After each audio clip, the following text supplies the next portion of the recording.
Hi, everybody. We'll just give a minute or two for people to log in. It's just past 7:30, but we do have a large group, so we'll just give it a minute or so to allow for anybody still joining to get on.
Okay, I guess we'll get going. We haven't had too many people jump in the last minute or so. So thanks everybody for coming on. My name is Jason Pratt. I'm the club manager of the Cascade Swim Club. With us, we have the head of our development programs, Coach Jackie. She is oversees the programs at Seton and Canyon Meadows at this level. And we also have Ella Wilson, who is our COVID officer. She is here on the call as well. She'll be speaking a little bit to some of the protocols that we have. And again, thanks everybody for coming on. For some of you, if you've been on one of these calls already, and this is the 7th or 8th of our town hall meetings. We've done these with various groups throughout the start of a program. You don't have to be on another one unless you have a question or you are just looking for a refresher or clarification on anything that we've already talked about. And you have some multiple groups, calls, and these meetings are all basically the same for each level, just some subtle differences around the facilities. But so unless you're just looking to get the information again, which is no problem as well. So just a couple reminders, and I see that everybody is muted and our video is off. If you could just keep your audio, your microphone and your camera off, just so we can have a stable stream and less distractions, that would be great. At any time throughout the meeting, if you have any questions, just throw them up in the chat box. Hopefully we will address them, all of your questions, throughout the presentation. And if we don't, we'll go review the chat and make sure we've answered everything as best we possibly can. So we'll get going. And for some of you, potentially you had experience with what we were doing in the summer. Our JOW and all of our competitive programs were back in the water through July and August. And we have started up again with those programs this week. And we're beginning with your program, which is Swim School 1 and 2. We had the meeting with Swim School 3 and JOW and Stroke Improvement last night. Your programs are all beginning next week, the week of the 21st. So we're just going to go over a couple things again. You did receive the link to the Cascade Swim Club Return to Swim document. And this is version number 3 of that document. And it was created as a, it was updated at the end of the summer, at the end of August, when our provincial sport governing body, Swim Alberta and Alberta Health, put some new procedures in place, which necessitated some changes for us. So again, hopefully you've perused that document. We'll be going over a little bit of that here. But one of the biggest changes that came out at the end of the summer and impacted our programs was the fact that you're only allowed to participate in one sporting cohort program or performance cohort. And I'll explain what a Alberta Health Services sport or performance cohort is in a second. But essentially what that boils down to is that with very few exceptions, if you are participating in this first session, this fall session with the swim club, you're not able to participate in another organized sporting program at the same time. So hopefully everybody saw that as a part of the registration and that there aren't any conflicts. And I'll let, in a minute, Ella, our COVID officer, can explain some of those subtle differences that other programs offer and how you still can participate in those right after I explain what a sporting cohort is. So you may be familiar with the term, you may be involved, involved in one in the summer. According to Alberta Health Services, the cohort is a group in which you can not guarantee physical distancing, and nor are there requirements for PPE when you are actively in a cohort. So obviously your immediate family and your home is a cohort. Schools are largely operating as cohorts once the kids are inside their classroom, with some differences between schools and depending on the age of your swimmer. But in this context, a sporting cohort for us is a group of a maximum of 50 swimmers, including coaches at any one time, that while they don't have to maintain physical distancing of 2 meters, and while they don't have to be in PPE all of the time, face masks or other, you know, our cohorts operate largely where we do try and maintain that distance as best we can. And your coaches that are working with your swimmers will be masked. We are asking that when you come to the facility, you're in a mask. Your swimmer will keep that mask on until they're ready to get into the pool, and then they'll swim. They'll get out of the pool. They'll dry off, put their mask on, and they'll exit the building. So again, by participating in this cohort, as I said, while we will be working to ensure as best we can that 2 meters distancing and that people are in PPE, obviously the swimmers don't have to be wearing masks in the pool, but outside of it, it is still being run as a cohort. So we won't always be physically distanced, nor can we always guarantee that everybody will be in PPE all around each other at the same time.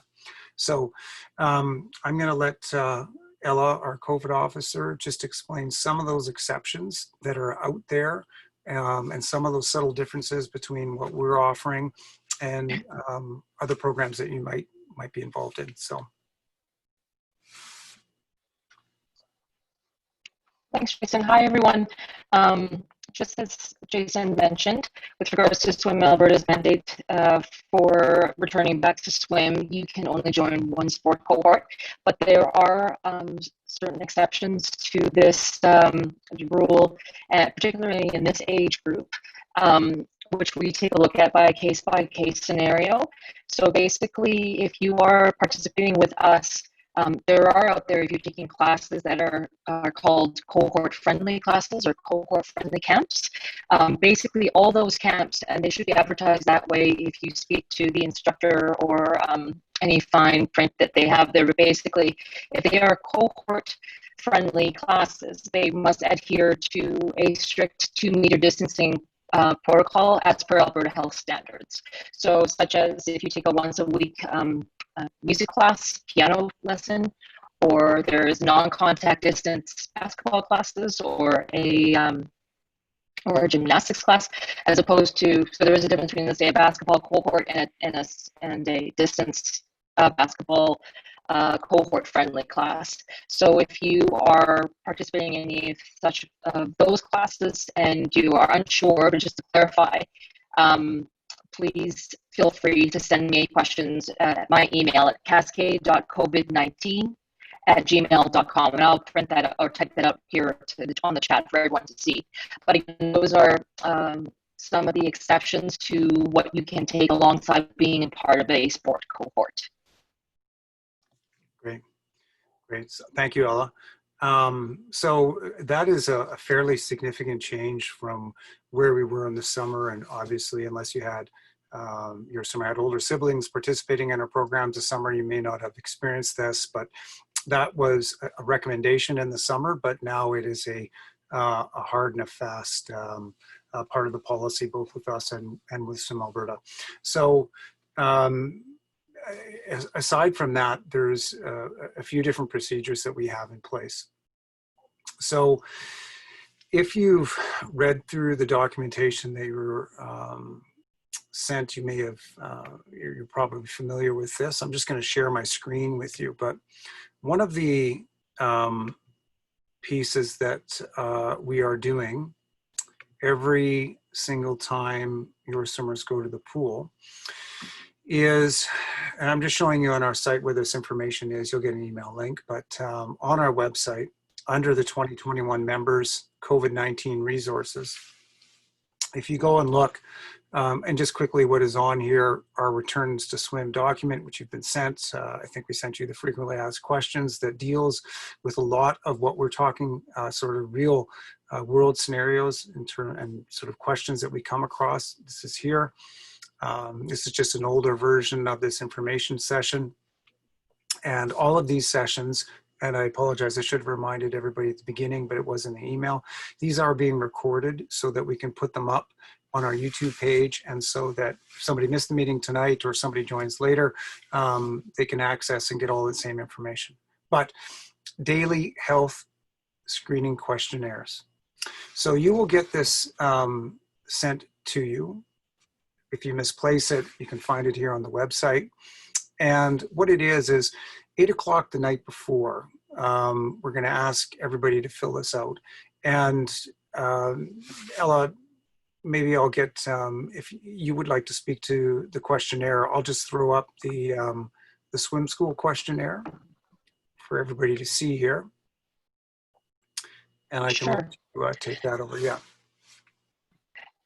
So basically, this link here connects you to our health screening form, and it must be completed by 8 p.m. Each night before your practice. You don't have to sign. You don't have to fill it out if your child does not have practice the next day. Only on the nights before by 8 p.m. that they have a practice that next evening, and they cannot swim unless this form is filled out.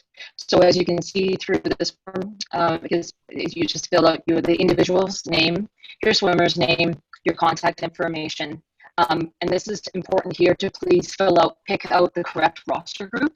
So if you are swimming at Canyon Meadows, for example, Mondays 4:15 to 5 o'clock, please choose that circle that correlates to your class. This in turn will help me sort things out so that it goes to the proper, so in case we need if there is an incident, these will be sorted out as for contact tracing. So it's really important that it's sorted properly so that you pick out the correct link.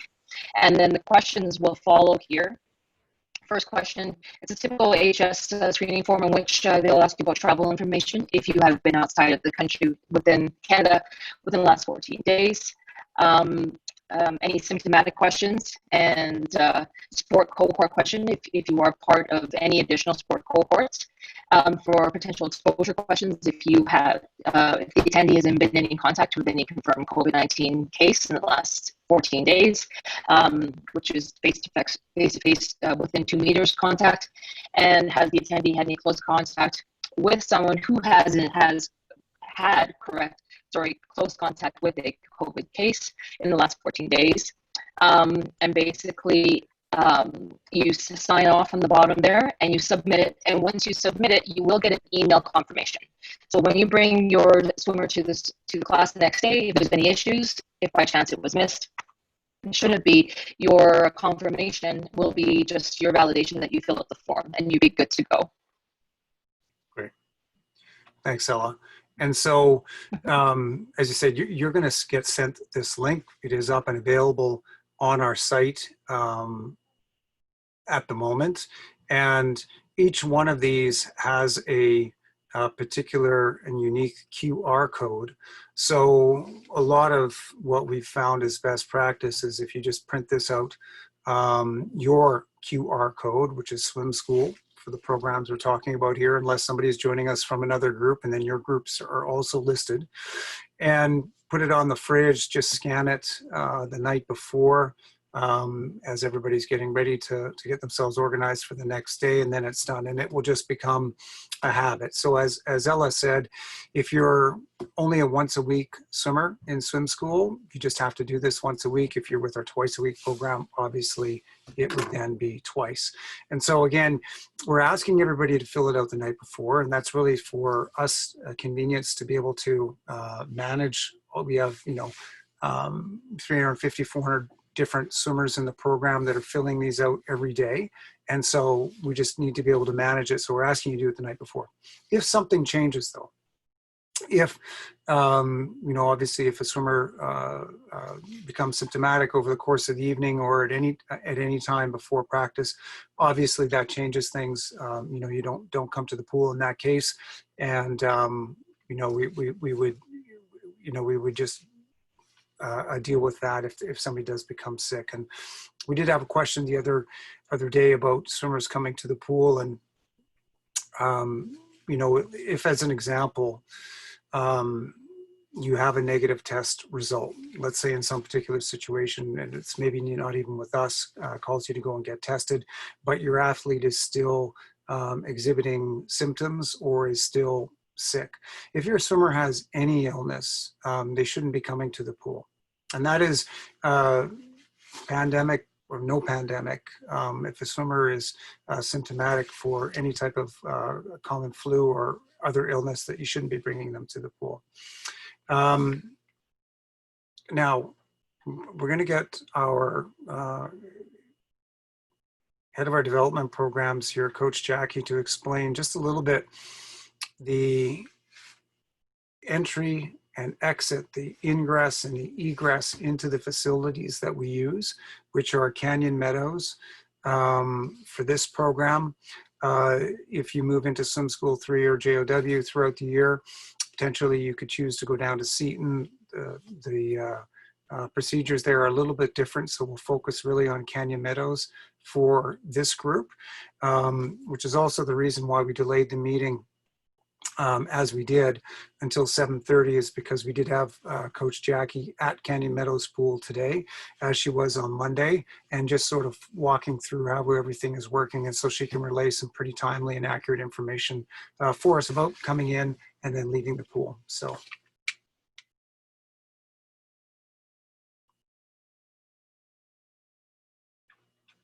I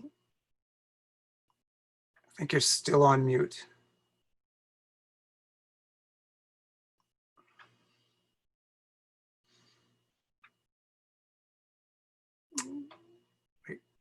No volume there, Jack.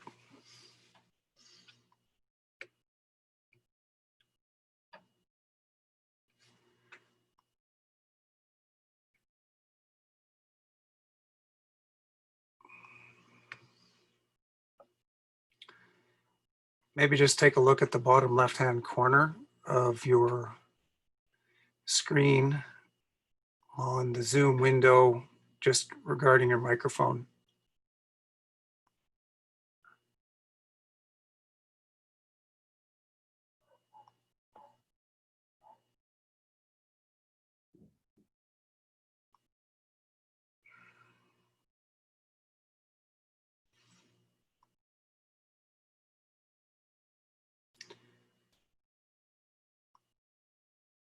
Oh, okay. So we just have a little bit of a technical problem here with Jackie's, Coach Jackie's microphone.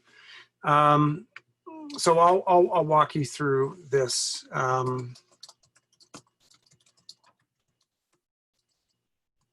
Maybe what we can do is, Jackie, you could maybe log out and log back in if you wanted to, and just see if that helps.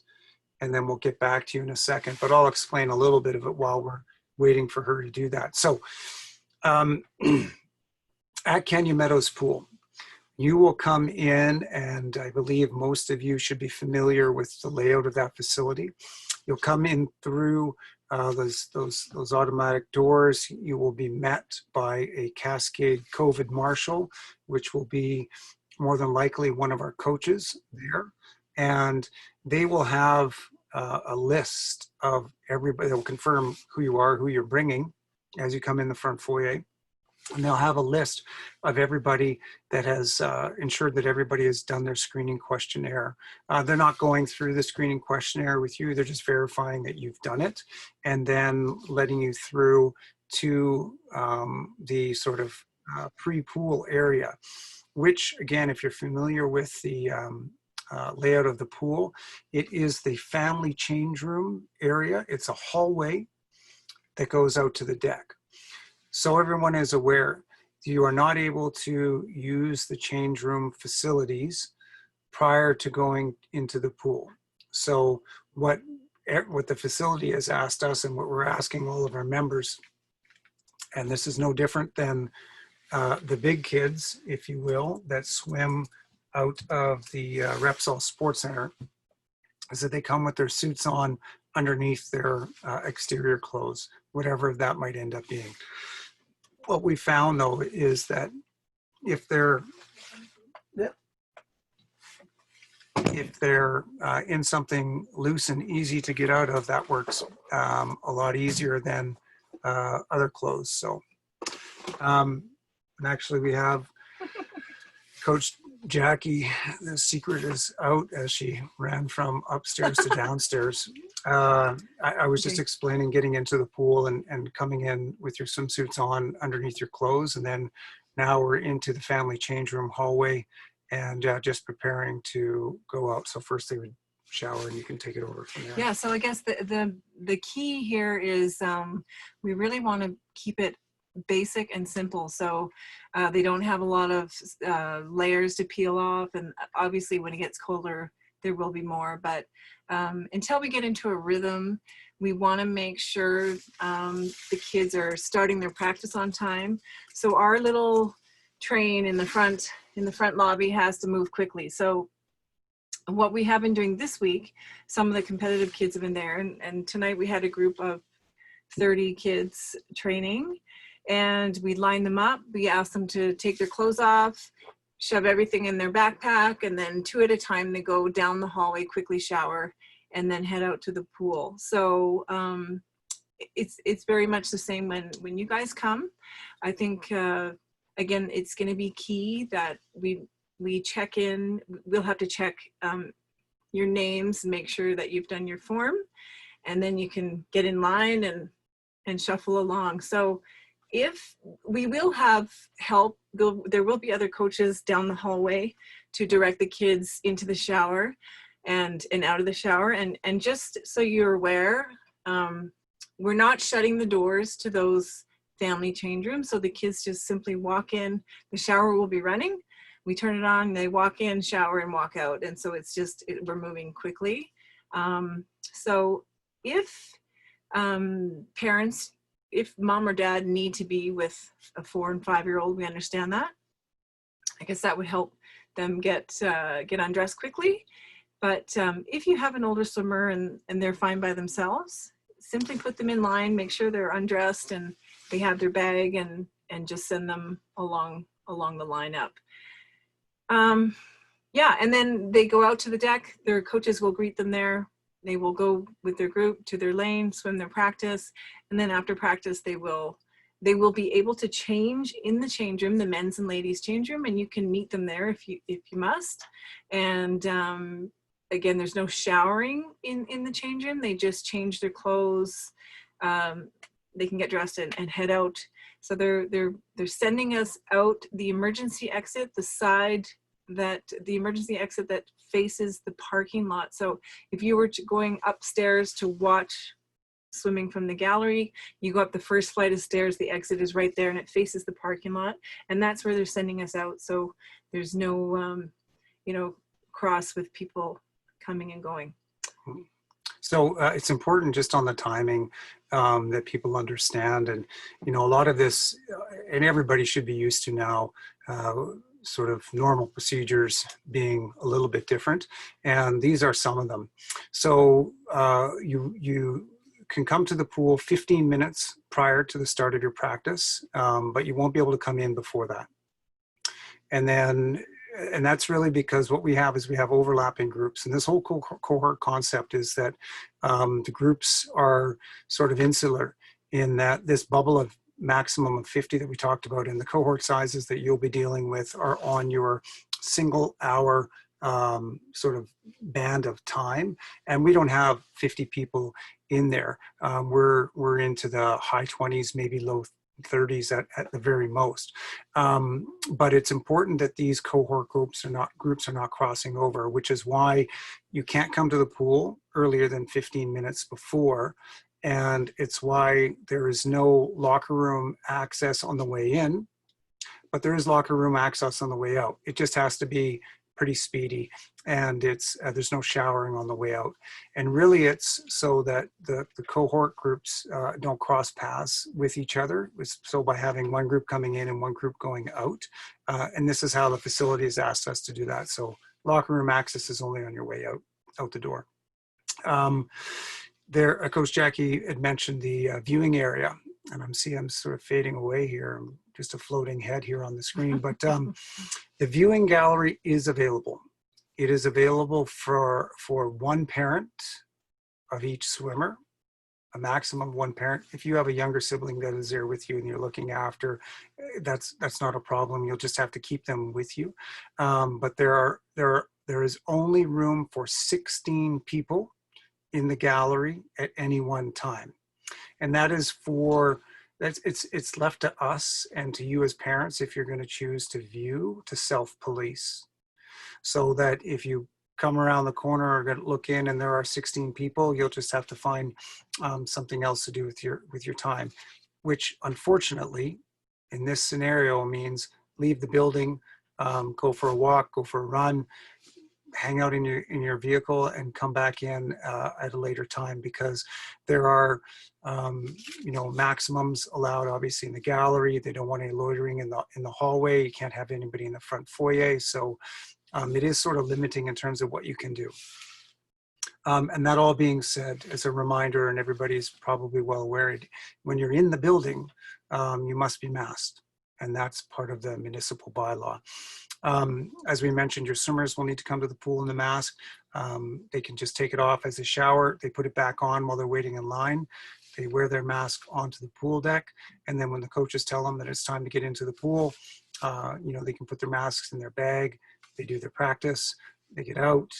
They do a quick dry, put their mask back on, and then they can go to lockers, meet the parents if it's needed, get changed, and then leave.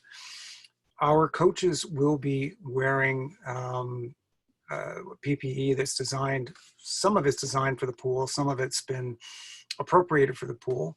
And that is a combination of one of these clear face shields, which, there we go here, difficult to see as it is clear, but you might have the idea.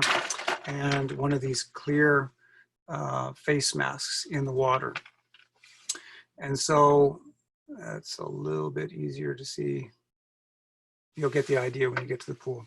But that's to protect both the swimmers and the staff, because the swimmers and staff with swim school 1 and 2, they're going to be in the water in close proximity with your swimmers. And so they'll be wearing this to just, again, mitigate as much of the risk as we possibly can with everybody. So, maybe we should answer some of these. Yeah, let's just give it a second here. And, okay, so that is the procedure prior to coming to practice in the day. That is the procedure when you get to the building, when practice is going on, and then when you leave. We're not envisioning a shutdown the same way that we experienced in the spring. If you were part of our program in the spring, you know that our last week or last 10 days of that winter session were canceled. And in the event that we do run into a total shutdown like that, it would be the same procedure where we would shut the program down. We refund you the portion of the session that is we didn't get to complete, and hopefully we'll be able to get ourselves back up and running in short order. In the event, though, that you have a sick swimmer who has to isolate or quarantine because of symptoms, or who tests positive and then has to isolate. And we'll get Ella, she can jump in here in a second, in terms of what the process will be with your swimmer, or with the group of swimmers that are around. But just so everybody knows, there's not any ability to make up that time that is lost for your swimmer if something like that happens. So if your swimmer gets sick and they have to miss 2 weeks, that is not something that we're able to make up, and there are no refunds for that particular case. But what happens, and the process that we undertake once we do have a positive test, and knock on wood, throughout the summer, when we had 230 of 270 kids back in the water, we had no positive results, no positive test results, and we were fairly fortunate in that way. But Ella, would you like to just discuss the process and how we work with Alberta Health on that in the event that we do have a positive test result? Mm-hmm. I might have lost Ella. So, but it's not unlike what happens in the schools. And if she comes back on, she can jump in here. So we coordinate with Alberta Health. It's the reason why we need that screening questionnaire done before you come to the pool. It's the reason why we need accurate information for contact tracing that we can provide to Alberta Health in the event that we need to.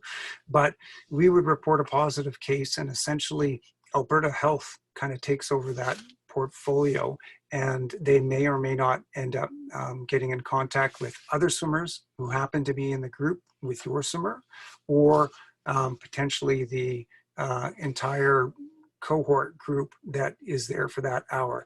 Really, we don't know what that looks like until we come into that sort of scenario, and it's not unlike what is going on at the schools, in that you know, depending on how the classrooms are set up and the potential contact throughout the day, they would then determine whether or not you know, it is swimmers in the group, swimmers in the lane beside them, or others that may need to go and get tested. So that would be the process in the event that we run into a positive test result.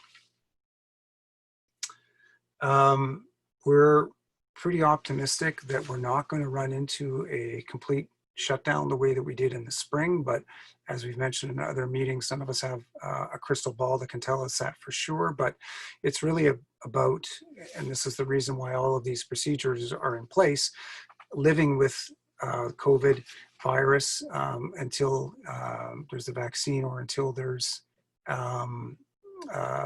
you know, until it disappears on its own, which is not very likely in the near future. So that's why all these procedures are in place. That's why it's so important that we follow them, we keep accurate contact tracing, and that everybody else is following the other procedures in and around the building to keep everybody safe as we can, and mitigate as much of the risk as we possibly can.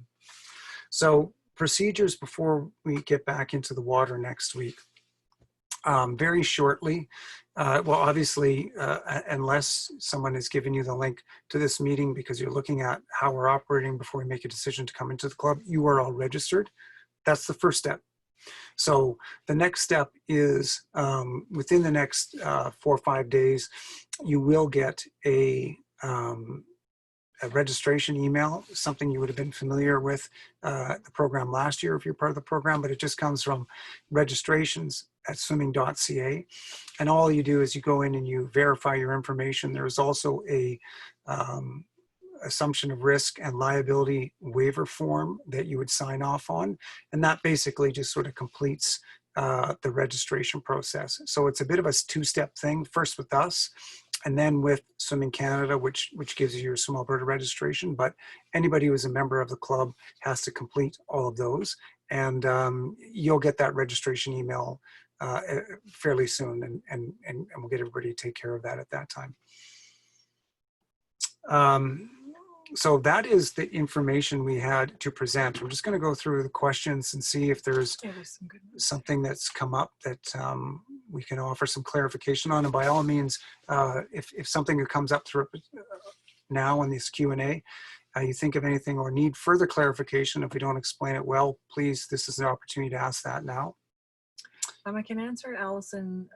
Allison, your question is, will we send out a reminder? And yes, I will be sending reminders the night before you have practice, and much like Freddie had it in the summer. So that will come to you the same.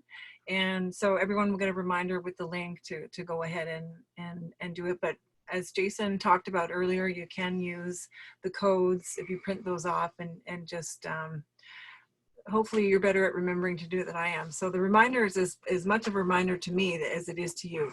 So yes, look for those reminders the evening prior to your day to swim and complete it then. So, yeah, and just so you're aware that with the codes, we'll have obviously the to make this as efficient as possible, and so that we don't have a hold up, as an example, on entry into the pool and get people clustered in that area. We want it done the night before. But in the event somebody shows up and they've forgotten, we'll have those codes there that you can scan with your phone and you can do then and there. Understand there's no Wi-Fi connection at the pool at Canyon Meadows, so you have to ensure that you can do that with your data or that you've done it in advance, because we can't have swimmers in the pool who have not completed their questionnaire forms. And this next question, are the main change rooms available? So on the way out, yes. So on the way in, they're changed already, shower in the family change room, and can use the men's and ladies main change room to change and leave after practice. I'm assuming that's what you meant. Yeah. And so Cascade swimsuits, yes, they are available. If you know your size, you can just email the office and we will make arrangements to get that down to the pool.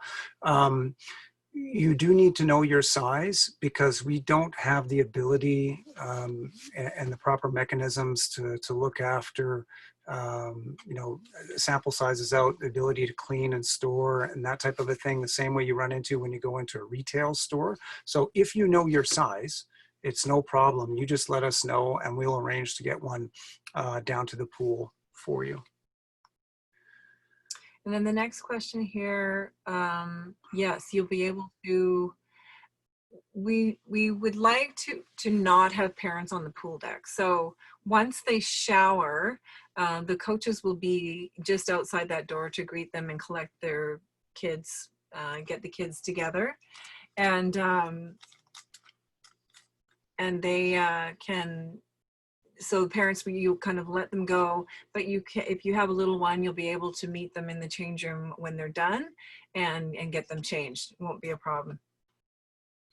Yeah, and so for clarification, swimmers are coming to the pool with their suits underneath their clothes.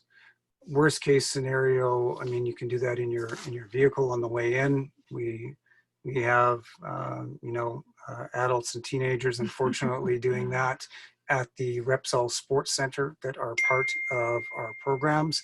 So there's just really not any way around that, and you'll have to come in changed. So yes, we will be going through the family change rooms, but the family change rooms are only open so that a swimmer in their suit can step into the shower and then out. Yes, parents can help them. They can help them peel off their sweats or whatever it is they're wearing over top of their suit, but that area is not available for changing. They must come to the pool in their suits already. But that being said, on the way out, yes, parents can meet their swimmers in the locker if they have some young ones, and help them get changed. This is a good question here about young kids needing to use the washroom, and we have discussed it. And so what we will do is, probably most of you know who Coach Fern is. We also have Coach Bronwyn on deck at Canyon Meadows. So between the three of us, you're going to see, and depending on what day you're at Canyon Meadows, you'll see myself, Fern, or Bronwyn. And what we've decided is we would, for the real little ones who need direction to the toilet, we'll make sure they get there and get them back to their class if that's the case and mom's not visible from the stands to come down. We will manage it that way. We have done it that way in the past as well. And yes, they are disinfecting the change rooms between groups. We We have scheduled the program so there's time and just the direction of flow of people coming and going. So once the first group leaves, they can follow behind and get it cleaned up for the next classes to finish. And it's been going really well this week, and the lifeguards have been working really hard managing that. So, but having said that, this is why it is important that we change as quick as possible and exit as quickly as possible when we're done swimming. Yeah. There's another question here just regarding how are you contact, if anything. Obviously, if you can't be up in the gallery and you're just going to have to stay nearby if you're in the parking lot or going for a walk around the building. Yes, that's your contact information should be on the form that you fill out the night before. And so it would make the most sense that when you're filling out that form, whomever happens to be coming to the pool that day, their contact information is there. In the event you can't get in the gallery to watch and you're outside in your car and for whatever reason we have to get a hold of you, the coaches will all have that contact tracing and screening checklist that you do. Your contact information is there so that they, as I said, if they need to get a hold of you, the supervisor at the pool, whether that's Fern, Bronwyn, or Jackie, on whatever particular day, they can give you a quick call.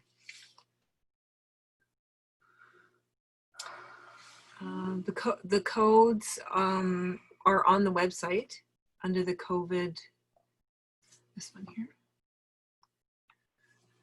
Oh, yeah. So, and I'll just share that again, where the codes are, and you will get them emailed to you, and then it doesn't change. Yeah. So after you've received it once, you'll have it, and you'll have it for the entire year, and so it never changes. Yeah. Just make sure that you scan the right one, because you don't want to end up on somewhere down at Repsol. Yeah. So if you look here, and we'll just go back to our home page on the Cascade Swimming page. If you look under 2021 members and you look under the COVID resources here, all of these QR codes are listed here. And so, you can just print this off now. Make sure you use the one below your group name. So for swim school, and you can click on the link, but this is the QR code for swim school. And it was just as Ella said, and it looks like she's got her connection back up, but it's very important that when you are filling out your screening questionnaire and contact information, that you get your pool day and time checked off correctly. And as we talked about, in the event that somebody needs to get a hold of you while you're at the pool, your name up through here, and then your email address and your phone number. And then that way, one of the coaches, if there's a concern or they need to bring you or call you back in from the parking lot if you're not upstairs, they can get a hold of you fairly quickly that way.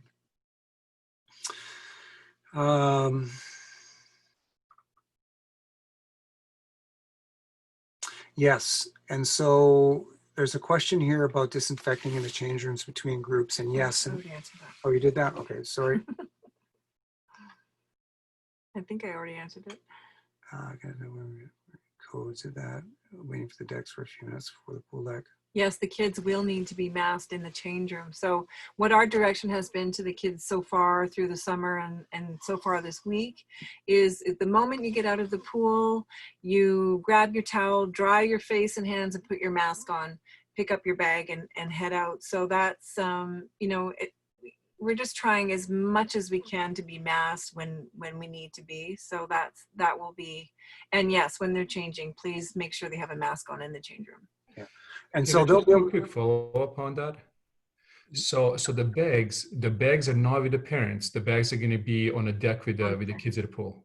Yes, yeah. And we were just going to get to that one, but it's a great question. Is that they'll bring it out onto the pool deck, so they have it with them, and they have some place to put their mask as well. Because we don't have access to the lockers in the change room, so there's nowhere to keep their bags in the locker rooms.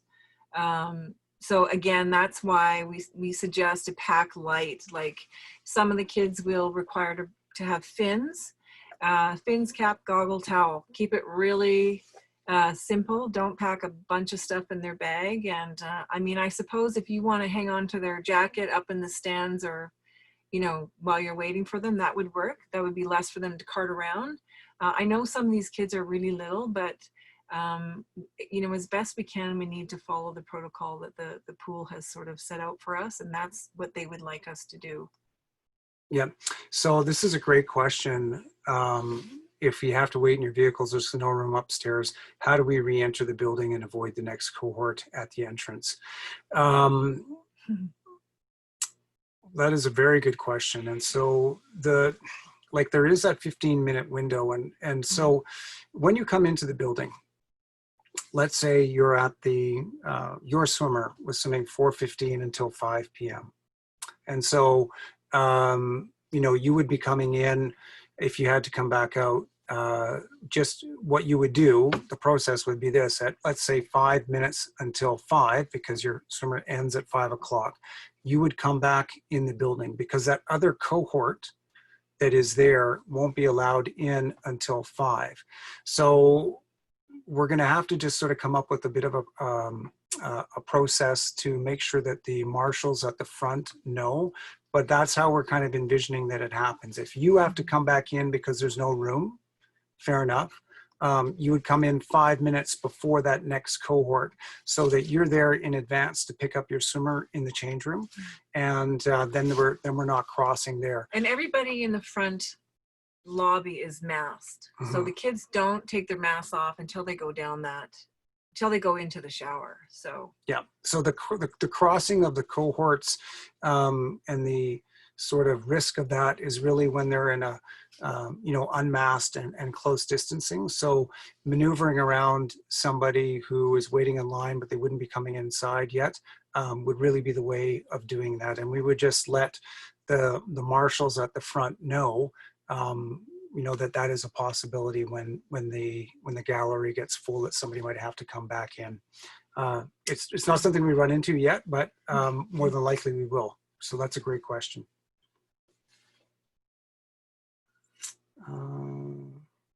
So on the first day, you know, we have a lot of staff members, and it's kind of all hands on deck throughout that sort of first week. So we'll be there. There'll be plenty of Cascade coaches. They're all going to be in their blue Cascade gear.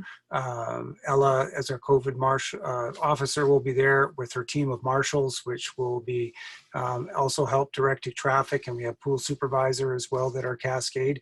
So we'll be staff quite full, just to ensure that it's a fairly smooth transition, and that you know, we're not causing any undue anxiety with the kids, and making sure that they get out to their coaches in fairly short order. And we don't envision that being too much of a challenge, but that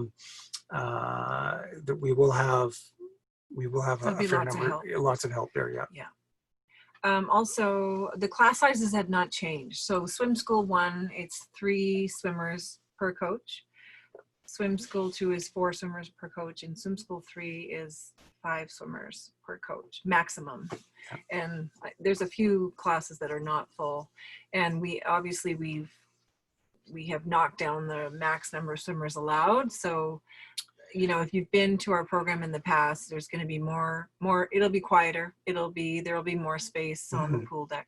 So just for clarification, like the class sizes, like the groups, the training groups for the practice, those sizes haven't changed, but what has changed is the overall number of kids that are in the pool at any one time.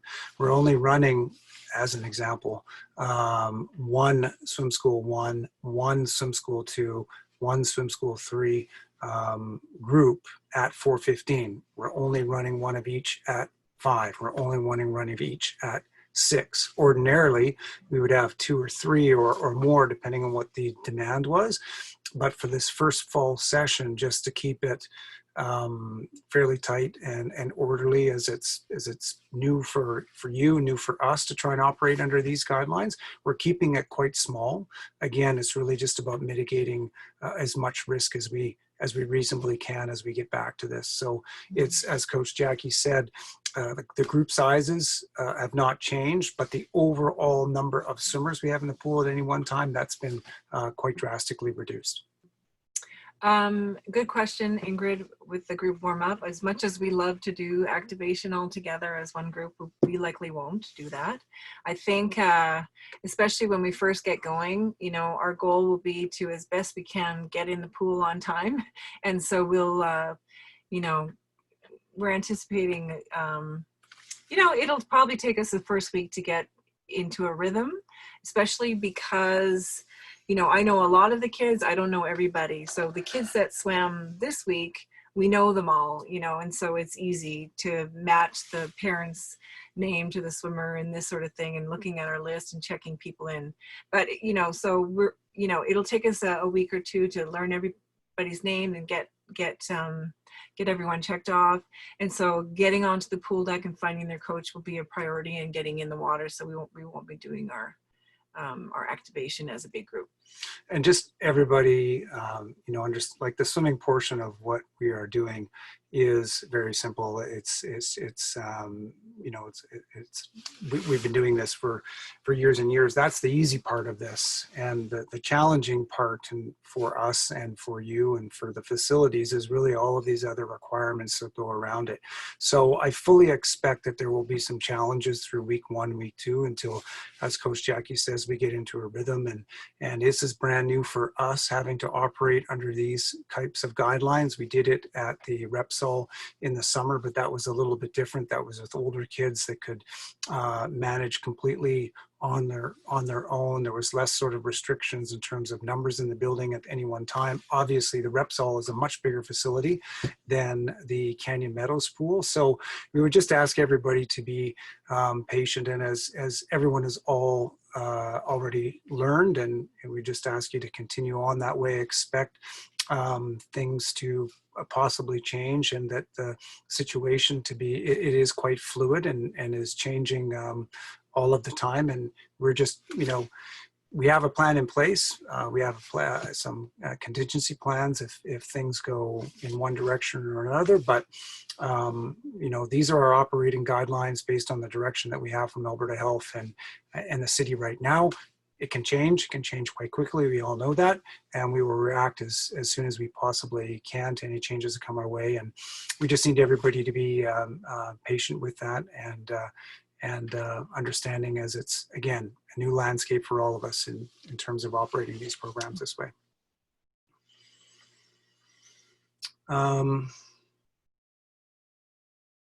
Ella, I think, and it looks like you're back there with a signal. We sort of went over the process in terms of if we do have any incidents of positive cases, and contacting Alberta Health, taking direction from Alberta Health in terms of, you know, they would take over contact tracing if that's needed and give us direction as to next steps. But I'm not sure if there's anything that you would like to add to that.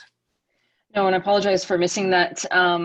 But basically, as you said, if there is by chance the incident of a positive case, AHS right away gets involved with the contact tracing, and where our forms get involved as well. And so it's done by a case scenario, depending on how much exposure that has occurred. So that's why we try to mask prior to entering the water, as far as screening our coaches as well. So we're doing our very best to mitigate the situation within the pool. Yeah, great. So yeah, you know, and we appreciate everybody coming back to the program. If you are a returning member, for those of you brand new, welcome to our club. You know, and as I mentioned earlier on, we had fantastic results this summer, where, as I said, we invited 270 kids back to the water in the summer, and 230 of them ended up making it fit their schedule, because the schedules were totally different. It was in a different location, different times, yet they made it work.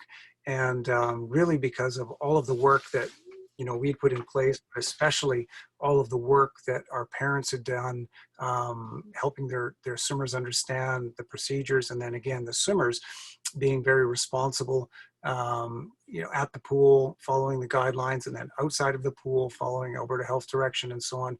We had no incidents whatsoever. I don't think anybody should be under the illusion that we won't get any, that it possibly can't be a part of what we're doing. You see that's going on in the schools right now. But what we're doing, as we said, is everything that we reasonably can to mitigate risk, and that in the event that something does, we do have a positive case, we have some strong procedures in place, and working with Alberta Health to, again, do our best in this living with COVID era to mitigate any possible spread and keep everybody as healthy and safe as we possibly can. Equipment? Yeah, so equipment, essentially, starting at swim school, well, ideally everyone should have goggles and a cap if they have long hair, or at least have their hair tied back. We do require swim fins at the pool now because we don't have access to the fins at the pool.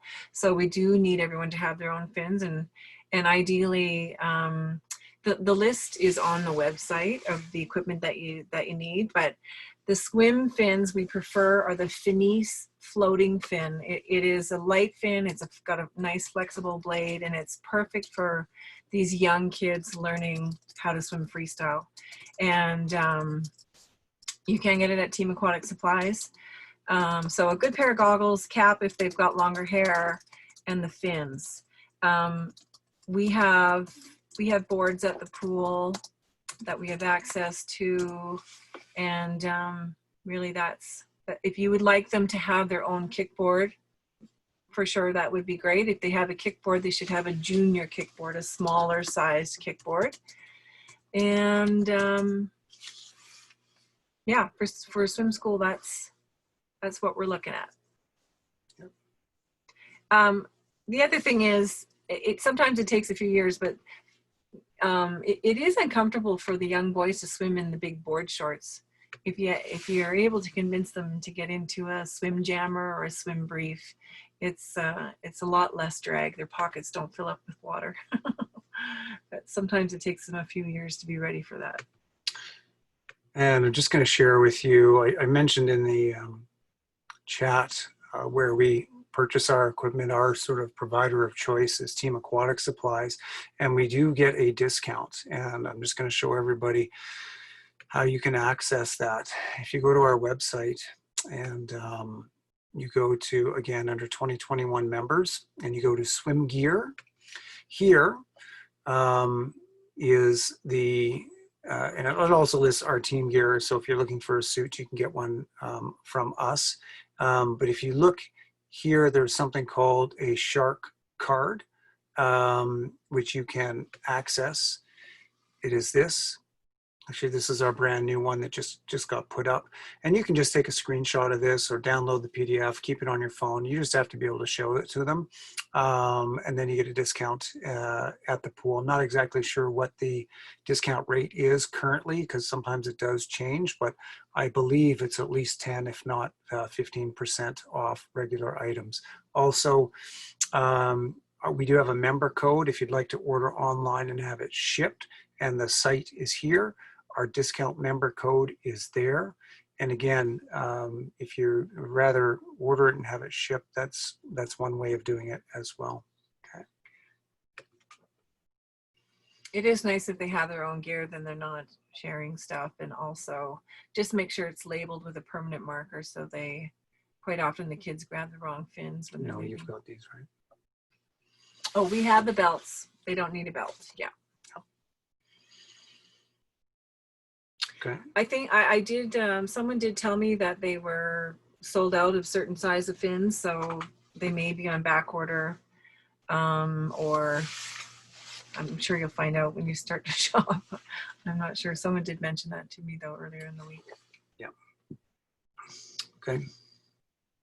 So do you have to have a Cascade suit? No, you don't. But that being said, that, our Cascade suits, and I would just caution you if you're going and getting your own suit, which again, not a problem, but a lot of the recreational style suits, the fabric wears fairly quickly. Our suits are competitive training suits. So there's a higher polyester content in them, and they last that much longer than something you might find at a recreational shop or even a department store. Those suits don't typically last very long, whereas the ones that we carry, and it's nice if the swimmers have them because they have our logo on them, but they last quite a bit longer. It is not necessary at this level that they have one. Not until they're in junior Olympic way and they start to do meets. races, then we require the full team gear. Team Aquatic Supplies would have a nice supply of good training suits, something that will last longer than a Costco suit or something like that. But yep.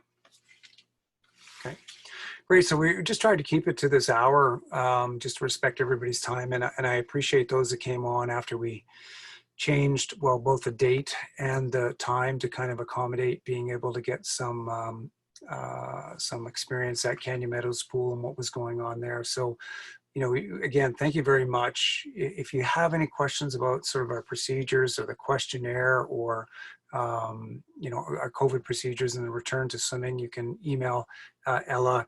Her email address, again, was put in here right at the beginning, cascade.covid19@gmail.com. You will be getting, prior to the start, the screening, the link to the screening questionnaires to fill out for swim school.